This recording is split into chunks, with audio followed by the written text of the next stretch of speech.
নবম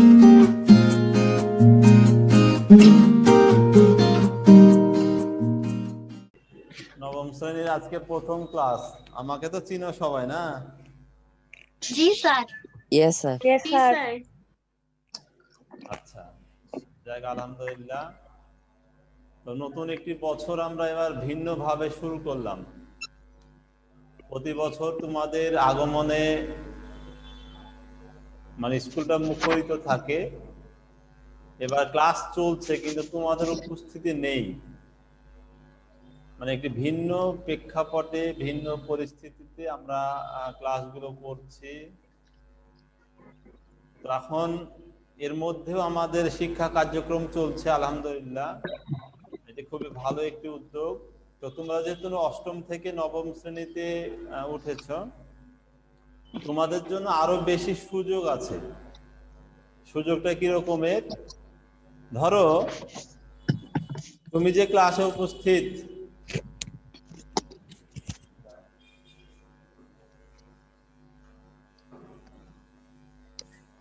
তুমি ক্লাসে উপস্থিত, এটি কিন্তু এখন ক্লাস করার সুযোগ পাচ্ছ, এটি অনেক একটা ভালো বিষয়।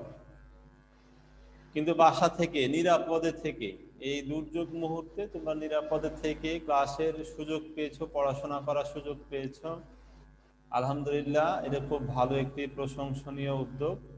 আর তোমাদের জন্য আরেকটি সুবিধা হচ্ছে,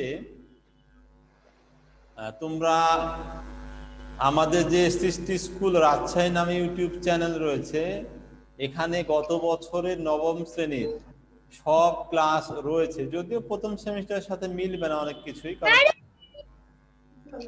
প্রথম সেমিস্টার পরীক্ষার পরবর্তীতে মূলত করোনা পরিস্থিতির সৃষ্টি হয়েছিল। তো তারপরে যেহেতু এসএসসি পরীক্ষার্থী তোমরা, এখন থেকে কিন্তু এসএসসি পরীক্ষা টার্গেট এই বইয়ের উপরে যে তোমাদের এসএসসি পরীক্ষা হবে, অতএব বছরের শুরু থেকেই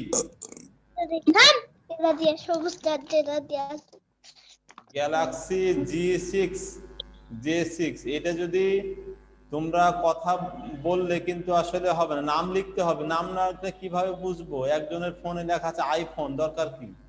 নাম লিখো, নাম লিখার অপশন আছে তো, নাম লিখলে ভালো হবে। আরেকজনের লেখা আছে গুলিস্তানের আইফোন, দরকার কি?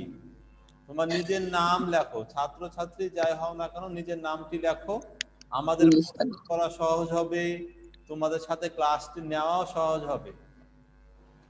তোমাকে আমি প্রশ্ন করব কিভাবে? তোমার নামটা যদি আমি না জানি তাহলে একটু সমস্যা। আমার মনে হয় তোমাদের একটু নিজের নামটা সুন্দর করে লিখে নেওয়া দরকার। রোল যদি না জানা থাকে অন্তত নামটা লিখলে আমাদের জন্য চেনা সহজ হবে। ওই মানে শুরু করতে হবে। লাইভ পর্যন্ত দেখা যাচ্ছে নাকি? আমরা আজকে যে ক্লাসটি নিয়ে আলোচনা করব, বা আমরা গত ক্লাস যারা দেখেছো, গত ক্লাস দেখেছো কে কে একটু বলো তো দেখি। গত ক্লাস কে কে দেখেছো? গত শনিবারে যে ক্লাসটি ছিল, এই শনিবারে ক্লাসটি যারা যারা দেখেছো একটু রেসপন্স করো দেখি, কে কে দেখেছো? ইয়েস স্যার, দেখছি। দেখছি স্যার।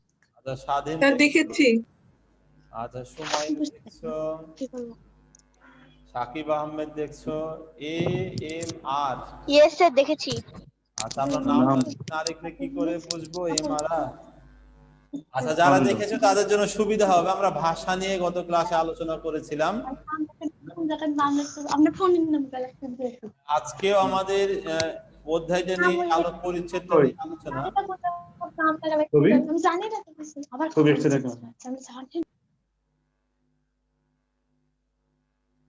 এই পরিচ্ছদ নিয়ে পরিচ্ছেদ নিয়ে আমরা আলোচনা করব। আলোচনার আজকের আমাদের যে বিষয়, আসলে ভাষা একটি অনেক, বাংলা একটি সমৃদ্ধ ভাষা। পৃথিবীতে যতগুলো ভাষা প্রচলিত আছে তার মধ্যে বাংলা ভাষার স্থান কততম? মুবাশশির বলো তো দেখি।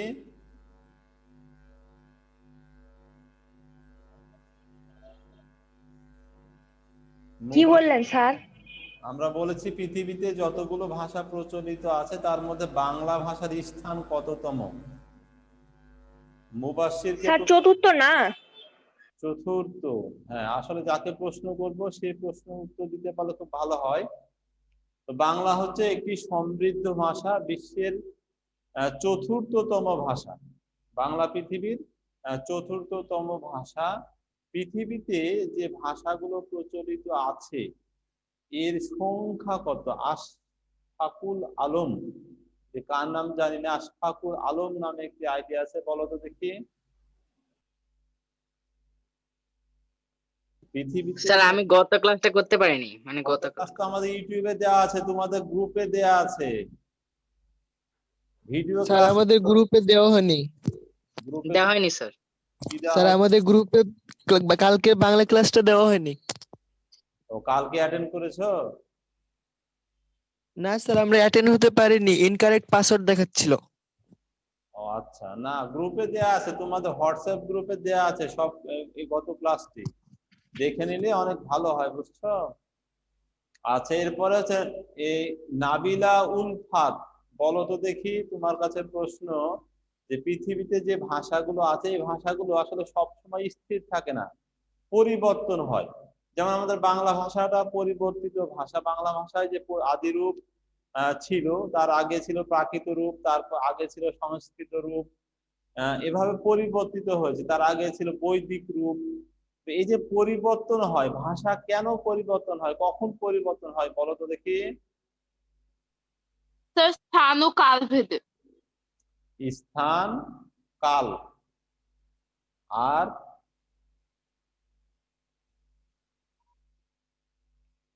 স্থান, কাল এবং পরিবেশ ভেদে ভাষা পরিবর্তন হয়। দেখো আমার তোমাদের 8 এর বইয়ে ছিল উগ্র মানুষের দুয়াপ আছিল। এখন এটি আমাদের রাজশাহী অঞ্চলের মানুষ বললে বুঝবে? রাজশাহী No, অঞ্চলে sir. এই ভাষাটি বুঝবে বুঝবে না? এটি আসলে কোন অঞ্চলের ভাষা? চট্টগ্রামের ভাষা। আমরা নোয়াখালী অঞ্চলের ভাষা কিন্তু আন্নে ভালো আছেননি জানি, এটি কিন্তু আমরা রাজশাহী অঞ্চলের মানুষ বলবে না যে আন্নে ভালো আছেননি, বলবে? তা কিন্তু বলবে না। না স্যার।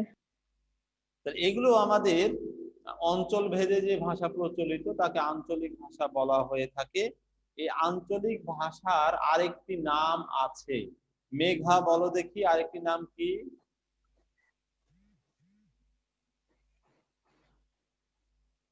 আঞ্চলিক ভাষার আরেকটি নাম আছে, মেঘা বলো।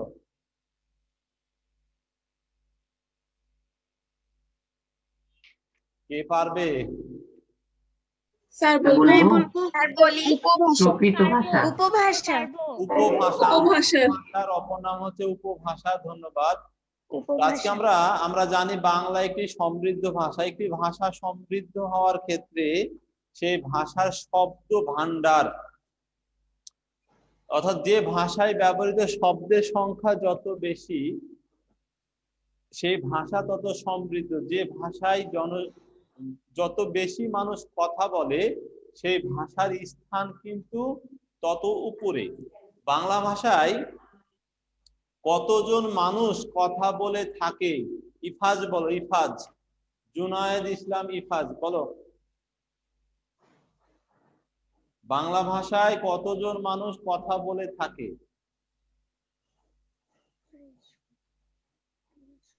30 কোটি। প্রায় 30 কোটি। ধন্যবাদ তোমাকে, সুন্দর হয়েছে।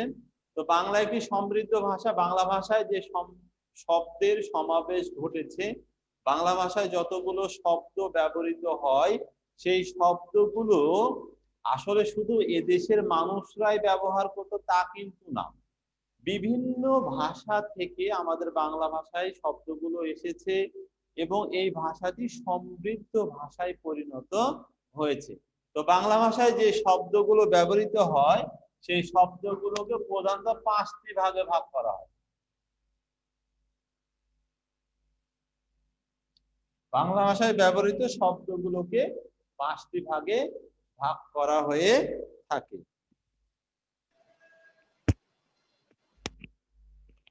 5টি ভাগে ভাগ করা হয়ে থাকে। এর মধ্যে প্রথম যে শব্দটি রয়েছে সেটি তৎসম শব্দ।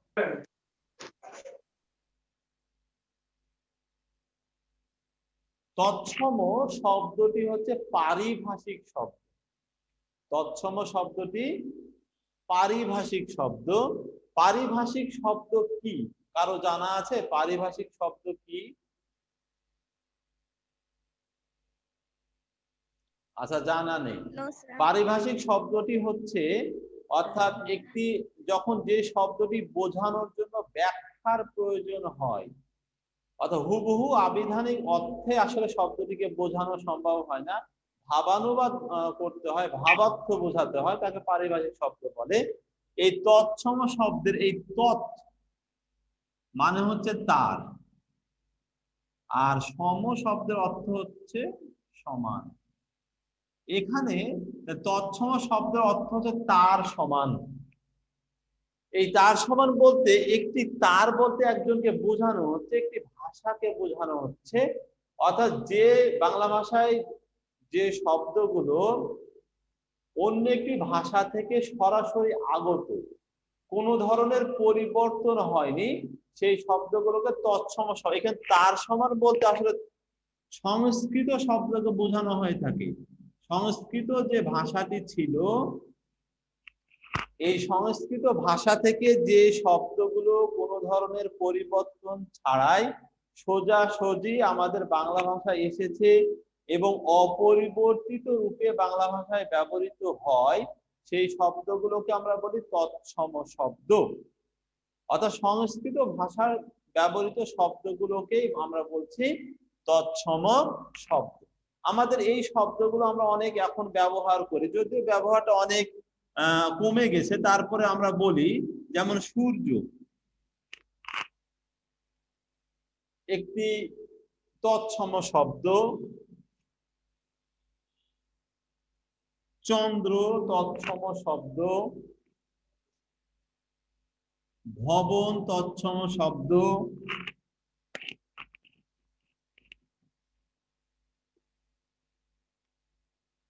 হস্ত তৎসম শব্দ, মস্তক তৎসম শব্দ। আমাদের এই শব্দগুলোর ব্যবহারের উপর নির্ভর করে আমাদের ভাষারও কিন্তু রীতি আছে। আমরা গত ক্লাসে ভাষা রীতি সম্পর্কে আলোচনা করেছি। মারিয়া মুবাশশিরা, বলতো ভাষার কয়টি রূপ রয়েছে? বাংলা ভাষার রূপ কয়টি?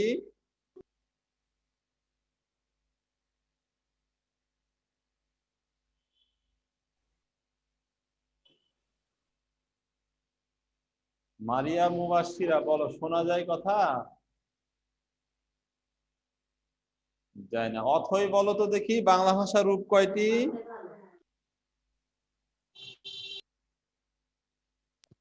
স্যার দুইটি। কি কি? স্যার সাধু এবং চলিত। হয় না, একটু ভুল হয়েছে। বাংলা ভাষার রূপ হচ্ছে দুইটি, একটি হচ্ছে লেখ্য রূপ আর একটি কথ্য রূপ। লেখ্য রূপের দুইটা রীতি আছে, সাধু রীতি এবং চলিত রীতি। সাধু রীতি এবং চলিত রীতি আমাদের গত ক্লাসে আলোচনা ছিল। তো তৎসম শব্দ মানে, এই তৎসম শব্দ মানে সংস্কৃত শব্দ। ভাষার কোন রীতিতে তৎসম শব্দের ব্যবহার বেশি? বলতো একজন দেখি, কে পারবে? ভাষার সাধু। ধন্যবাদ। সাধু রীতিতে আসলে তৎসম শব্দের ব্যবহার বেশি আমরা লক্ষ্য করে থাকি। তাহলে সূর্য, চন্দ্র, ভবন, হস্ত, মস্তক এই শব্দগুলো হচ্ছে তৎসম শব্দ বা সংস্কৃত শব্দ। এই শব্দগুলো কোনো ধরনের পরিবর্তন হয়নি। তাহলে তৎসম এই শব্দটি কোন ধরনের শব্দ? নাফিসা বলতো, এই তৎসম শব্দটি কোন ধরনের শব্দ?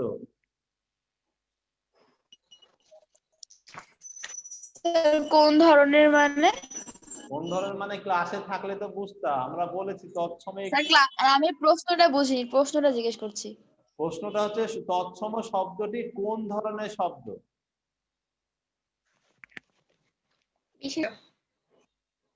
তুমি মনে হয় ক্লাসের পরে জয়েন করেছো। আমরা বলেছি তৎসম শব্দটি পারিভাষিক শব্দ।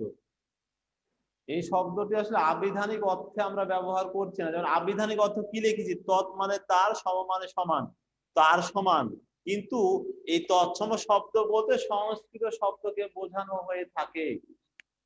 এই কারণে তাকে বলা হয় পারিভাষিক শব্দ। বোঝা গেল? আচ্ছা, Yes, sir. এরপরে জি আমাদের স্যার। পরবর্তী শব্দ রয়েছে তদ্ভব শব্দ। পরবর্তী যে শব্দটি রয়েছে সেটা হচ্ছে তদ্ভব শব্দ। এই তদ্ভব শব্দটিও পারিভাষিক শব্দ। আমরা তৎ শব্দের অর্থ আমরা এর আগে বলেছি। তৎ শব্দের অর্থ কি? তার। তার। আর ভব শব্দের অর্থ হচ্ছে উৎপন্ন। এই তদ্ভব শব্দের অর্থ হচ্ছে তার থেকে উৎপন্ন। তাহলে কার থেকে উৎপন্ন? আমরা তার বলতে এর আগে সংস্কৃত ভাষাকে বুঝেছি। সংস্কৃত ভাষাকে বুঝেছি, অর্থাৎ যে শব্দগুলো সংস্কৃত ভাষা থেকে পরিবর্তনের মাধ্যমে আমাদের বাংলা ভাষায় এসেছে বা স্থান করে নিয়েছে, সেই শব্দগুলোকে বলা হয় তদ্ভব শব্দ। তাহলে এই শব্দগুলোর মূল মানে এই শব্দগুলোর একটি আদি রূপ আছে, সেই রূপটি পাওয়া যায় কোথায়? সংস্কৃত ভাষায়।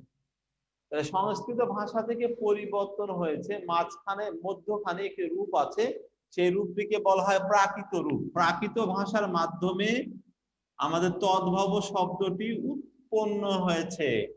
ডক্টর মোহাম্মদ শহীদুল্লাহ কিন্তু এই প্রাকৃত ভাষা থেকেই বাংলা ভাষার উৎপত্তির কথা বলেছেন। মানে প্রাকৃত ভাষা পরিবর্তিত হয়ে আবার অপভ্রংশ হয়েছে, তারপরে আমাদের বাংলা ভাষার উৎপত্তি হয়েছে। তাহলে সংস্কৃত ভাষা ছিল ধরো আমাদের হস্ত, আমরা প্রাকৃত রূপ পেয়েছি হস্ত। আর তদ্ভব রূপ মানে রূপ যেটি আমরা এখন বর্তমানে ব্যবহার করি সেটি হচ্ছে হাত। তাহলে আমরা দেখো এই যে পরিবর্তন, এই পরিবর্তনটি থেকে পরিবর্তনের মাধ্যমে তদ্ভব শব্দের উৎপত্তি। কোন ভাষার মাধ্যমে পরিবর্তন হয়েছে? প্রাকৃত ভাষার মাধ্যমে। তাহলে সংস্কৃত হস্ত, প্রাকৃত রূপ হচ্ছে হস্ত, তদ্ভব রূপ হচ্ছে চন্দ্র, চন্দ্র স্যার আপনার কথা শোনা যাচ্ছে না। শোনা শোনা যাচ্ছে? যাচ্ছে স্যার, শোনা যাচ্ছে।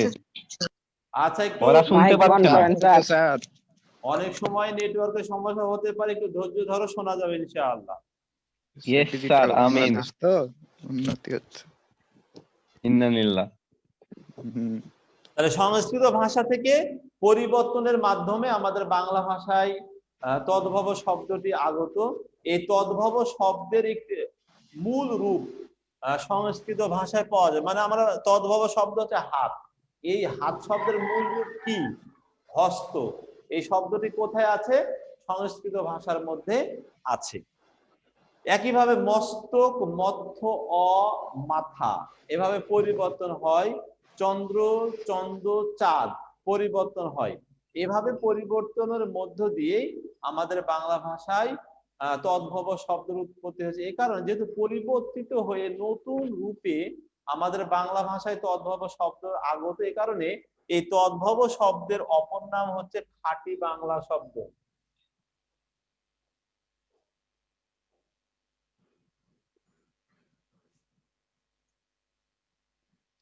তদ্ভব শব্দের অপর নাম খাঁটি বাংলা শব্দ বা বাংলা শব্দ। বাংলা শব্দ যদি প্রশ্ন করা হয় বাংলা শব্দ কোনগুলো, তাহলে তখন আমাদেরকে বলতে হবে তদ্ভব শব্দগুলোই হচ্ছে খাঁটি বাংলা শব্দ। এভাবে আমাদেরকে এগুলো বোঝার চেষ্টা করতে হবে। আশা করি বুঝেছো।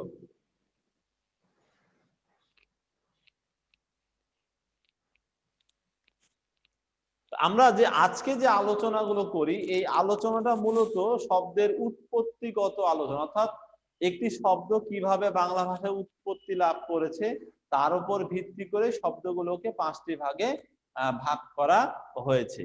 এরপরে আসো অর্ধ তৎসম শব্দ।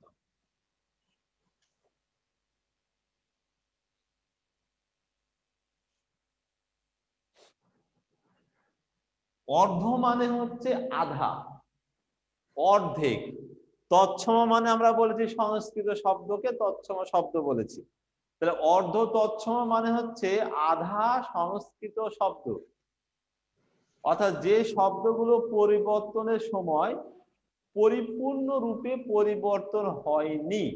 অর্থাৎ এই শব্দগুলোকে আমরা এভাবে বলতে পারি যে আসলে একটি সন্তান ছিল যে বাবার কথা ধরো শুনে নাই, বাবা তাকে বাড়ি থেকে বের করে দিয়েছে, কিছু দূর যাওয়ার পরে মা তাকে খুব আদর করে ডেকে নিয়ে আসবে, এসে বললো যে বাবা তো তোমার খুব রাগ করেছে, তোমাকে আর বাসায় তুলবে না, এখন তুমি আমার সন্তান, তোমাকে না দেখে আমি কিভাবে থাকি বলো। তো মায়ের দরদ থেকে সে একটি পাশে একটি ঘর তৈরি করে দিয়ে বললো বাবা তুমি এখানে থাকো, তাহলে তোমার সাথে মাঝে মধ্যে দেখা হবে। এই ধরনের শব্দগুলোকে বলা হচ্ছে অর্ধ তৎসম শব্দ, একেবারেই মায়া বন্ধন ত্যাগ করে বেরিয়ে যেতে পারেনি। বোঝা গেল?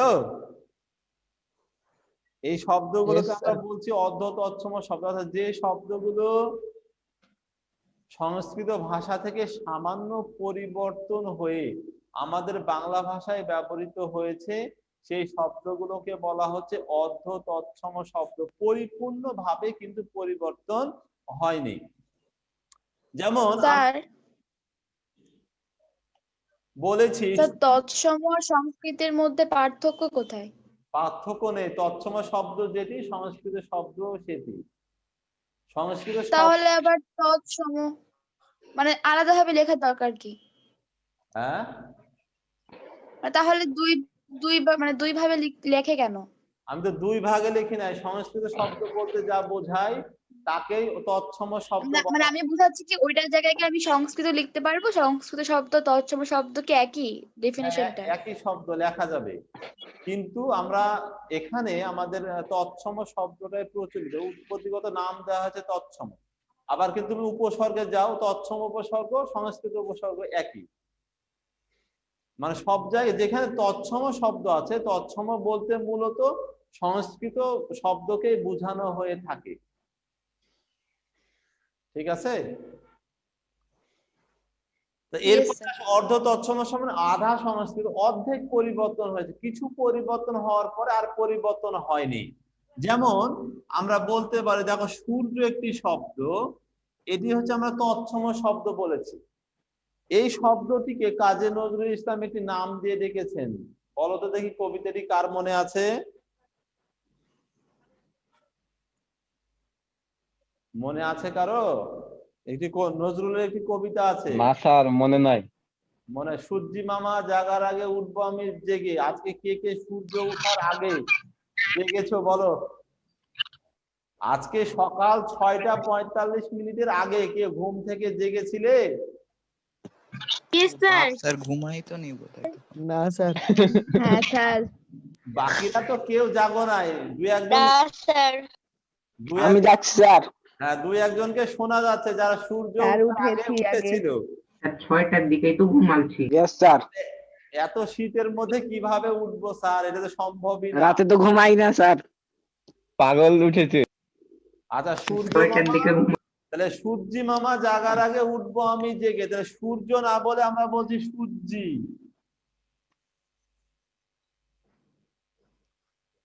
তাহলে সূর্যি মামা জাগার আগে উঠবো আমি জেগে, এই যে সূর্য থেকে সূর্যি বলছে, এগুলো হচ্ছে আমাদের অর্ধ তৎসম শব্দ। তারপরে গৃহিণী পরিবর্তন হয়ে হচ্ছে গিন্নি।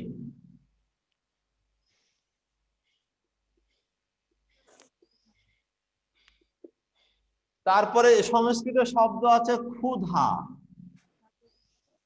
আমরা বলি খিদে, প্রচন্ড খিদে পেয়েছে, এগুলো রৌদ্র, আমরা বলছি রোদ্দু।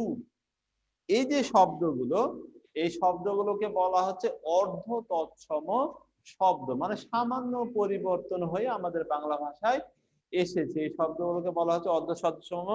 এবং এখানে একটি যদি কঠিন শব্দ হয় তাও কিন্তু পরিবর্তন হয়, জ্যোৎস্না উচ্চারণ করাই যেন একটু কঠিন, পরিবর্তন হয়ে হচ্ছে জ্যোৎস্না। এই যে সহজতর মানে মানুষের উচ্চারণের সহজতা থেকেই মূলত ভাষার পরিবর্তন। মানুষ সেই শব্দগুলোকে বেশি পরিবর্তন করে যেগুলো উচ্চারণ করে একটু কঠিন। এবং ভাষার ধর্মই কিন্তু বদলে যাওয়া, প্রতিনিয়ত ভাষা বদলে যাচ্ছে, পরিবর্তন হচ্ছে। পরিবর্তনের মাধ্যমে একটি নতুন ভাষার তৈরি হয়, সৃষ্টি হয়, নতুন শব্দের উৎপত্তি হয়, নতুন অর্থ ধারণ করে শব্দটি। এভাবে একটি নতুন ভাষার জন্ম হয়ে থাকে। এরপরে আসো দেশি শব্দ। এই দেশের মানুষ যারা বসবাস করত,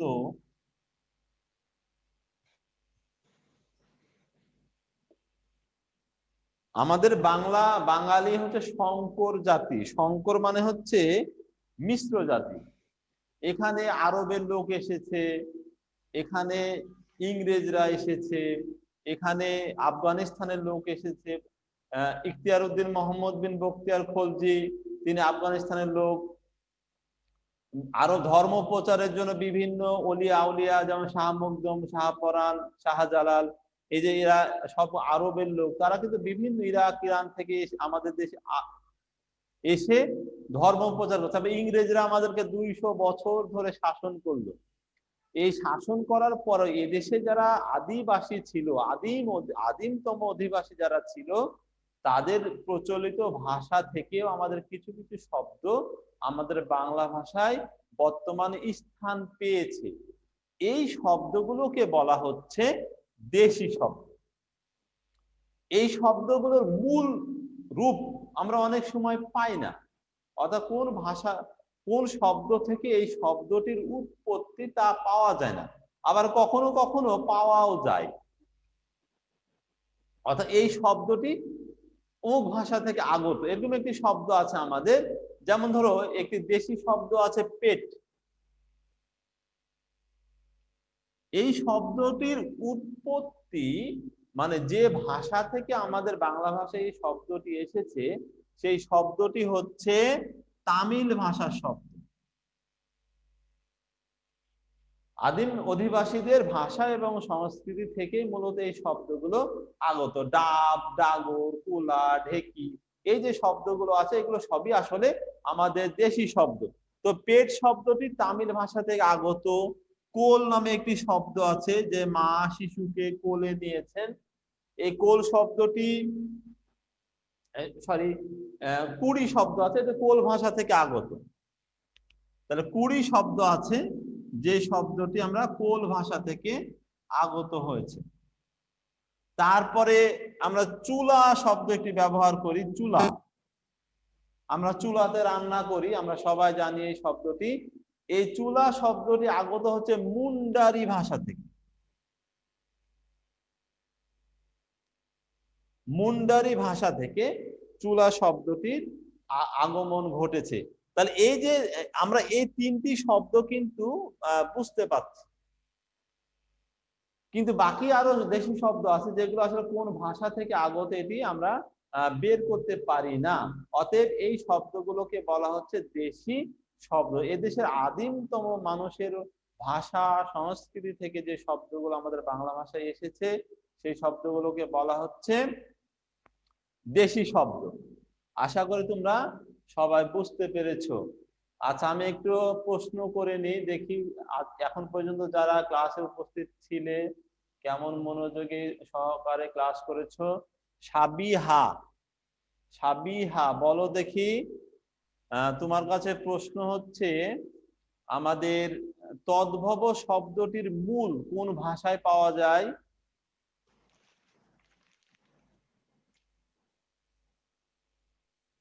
তদ্ভব শব্দের মূল রূপ কোন ভাষায় পাওয়া যায়? খাঁটি বাংলা। হ্যাঁ, সাবিহা বলো। খাঁটি বাংলা। জি না, আমি বলেছি তদ্ভব শব্দটির মূল রূপ এটা কোন ভাষায় পাওয়া যায়? ও, প্রাকৃত ভাষা স্যার। জি না, সংস্কৃত ভাষায়। সংস্কৃত ভাষা। আচ্ছা, সংস্কৃত ভাষায় পাওয়া যায়। এরপরের প্রশ্ন হচ্ছে নুসরাতের কাছে, বলো দেখি। নুসরাত বলো দেখি, পেট কোন ভাষা থেকে আগত শব্দ? পেট তামিল। তামিল ভাষা। ধন্যবাদ তোমাকে। এর পরের প্রশ্ন হচ্ছে ওয়াহিদা তাবাসসুম। জি স্যার। ওয়াহিদা তাবাসসুম বলো যে বাংলা ভাষা তদ্ভব শব্দটি কোন ভাষার মাধ্যমে পরিবর্তন হয়েছে? পরিবর্তন হয়েছে হুম, স্যার, এটা হচ্ছে তদ্ভব ভাষাটা হচ্ছে পরিবর্তন হয়ে এখন আধুনিক মানে ভাষার স্থান দখল করেছে। তদ্ভব শব্দটা আমি বলছি কোন ভাষার মাধ্যমে পরিবর্তন হয়ে এসেছে, এটা যে প্রাকৃত ভাষার মাধ্যমে। আচ্ছা, স্বাধীন হোসেন, রোল 27, তুমি বলো তো দেখি এই জোছনা কোন ধরনের শব্দ?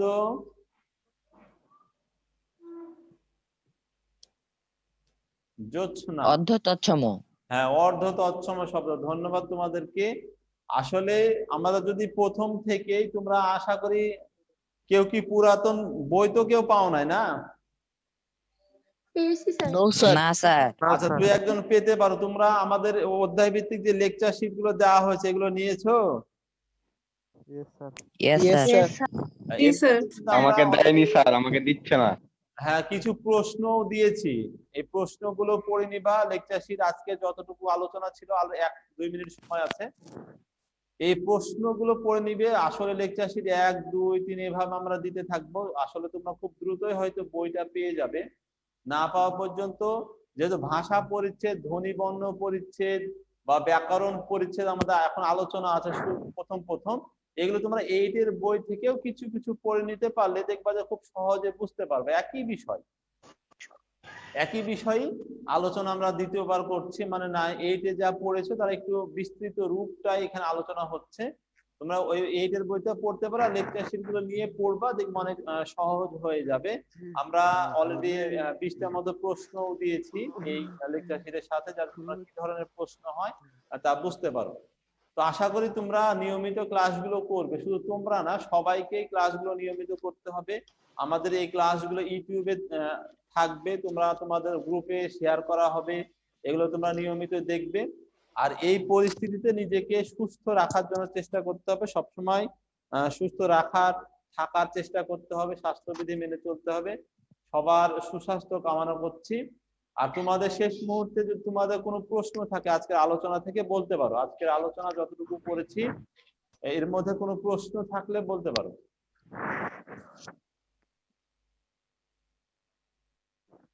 প্রশ্ন আছে? না স্যার। না স্যার। আচ্ছা, প্রশ্ন নো নেই। স্যার। আচ্ছা, ধন্যবাদ তাহলে ইয়েস স্যার, নো স্যার, সবাইকে। Yes sir, no sir, yes sir, no sir.